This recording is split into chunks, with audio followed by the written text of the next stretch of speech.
சற்றுமுன் வெளியான தகவல் கலைஞர் மகளிர் உரிமை தொகையில் ஒரு மகிழ்ச்சியான தகவல் வந்துள்ளது. அதாவது இனி பெண்கள் ரெடியாக இருந்துக்கோங்க. அது என்னன்னு சொல்ல பார்க்க போறோம். நீங்க நம்ம சேனலை சப்ஸ்கிரைப் பண்ணாம வந்தீங்கன்னா மறக்காம லைக் பண்ணிக்கோங்க, சப்ஸ்கிரைப் பண்ணிக்கோங்க. உங்க நண்பர்களுக்கு தெரியப்பட்டவும் ஷேர் பண்ணுங்க.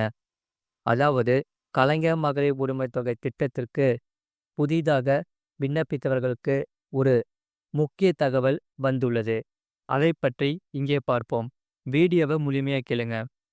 பெண்களிடையே பெரும் வரவேற்பை பெற்றிருக்கும் கலைஞர் மகளிர் உரிமை தொகை திட்டத்திற்கு இதுவரை விண்ணப்பிக்காதவர்கள் ஜூலை 15 முதல் விண்ணப்பித்து வருகின்றனர்.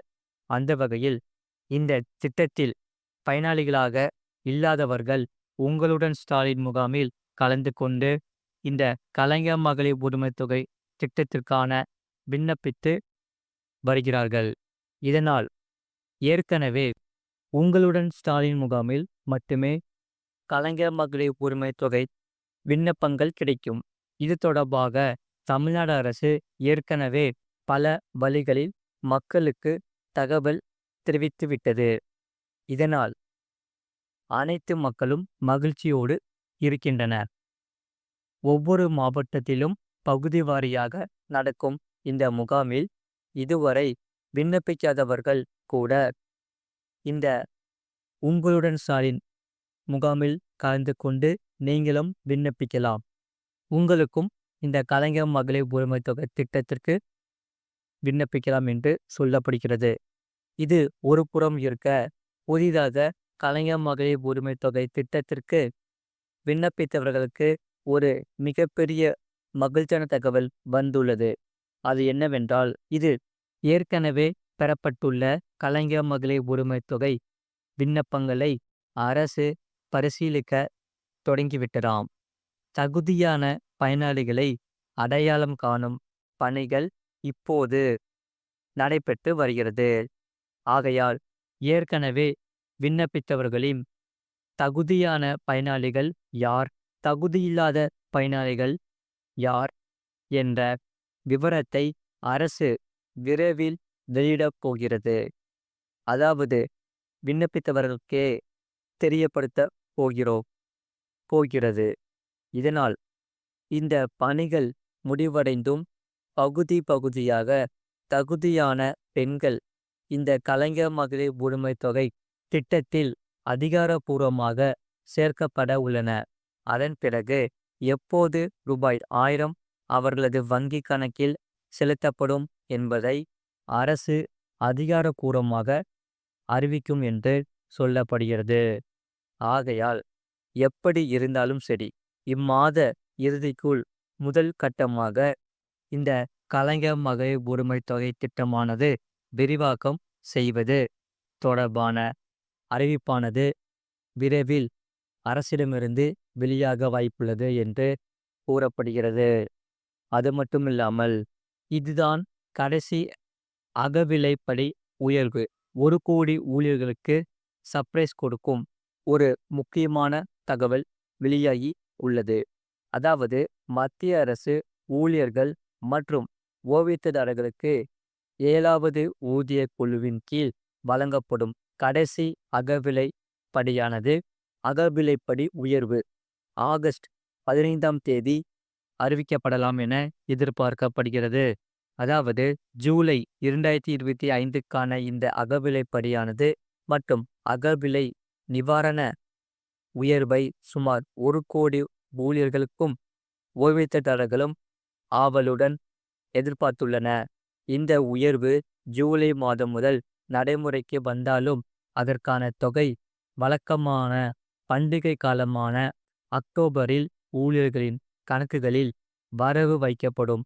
ஜூலை 2016 முதல் டிசம்பர் 2025 வரை நடைமுறையில் இருக்கும் 7வது ஊதிய குழுவின் கீழ் இதுவே இறுதி உயர்வாகும்.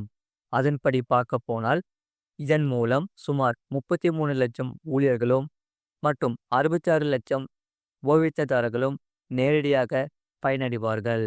கடைசி அகவிலைப்படி உயர்வு பொறுத்தவரை இந்த ஆண்டு மார்ச் மாதத்தில் அரசு அகவிலைப்படியை 2% உயர்த்தியது.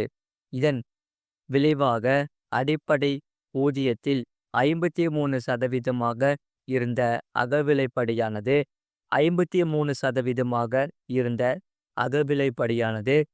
55% உயர்ந்தது. ஊழியர்களின் வருமானத்தில் பண வீக்கத்தின் தாக்கத்தை குறைப்பதே இந்த மாற்றியமைப்பின் முக்கிய நோக்கமாகும்.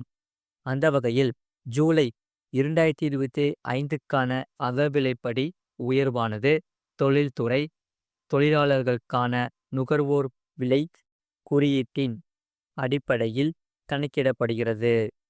இதனால் பொருட்கள் மற்றும் சேவைகளின் மாதாந்திர சில்லறை விலையானது மாற்றங்களை இந்த குறியீடு கண்காணிக்கிறது.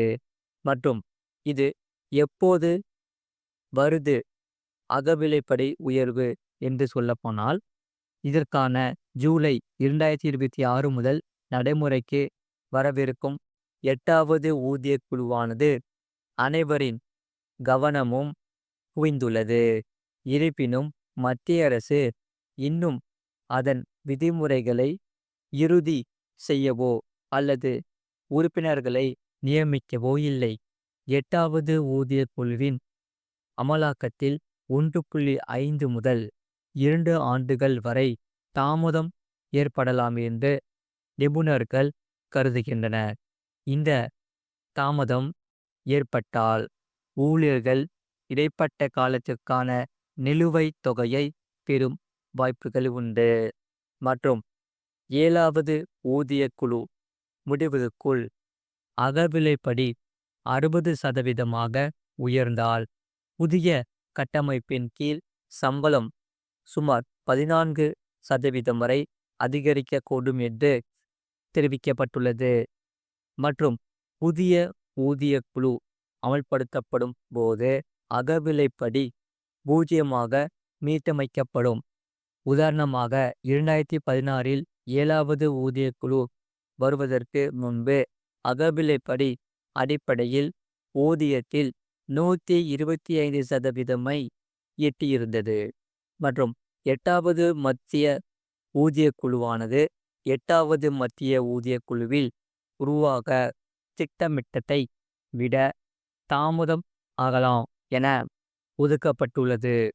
மற்றும் தற்போதைய அகவிலைப்படி உயர்வு ஒரு குறுகிய கால நிம்மதியை அளித்தாலும் ஊழியர்கள் நீண்ட காலத்திற்கு 8வது ஊதிய குழுவானது மற்றும் அது கொண்டு வரும் கட்டமைப்பு மாற்றங்களுக்கான காத்திருக்கின்றன.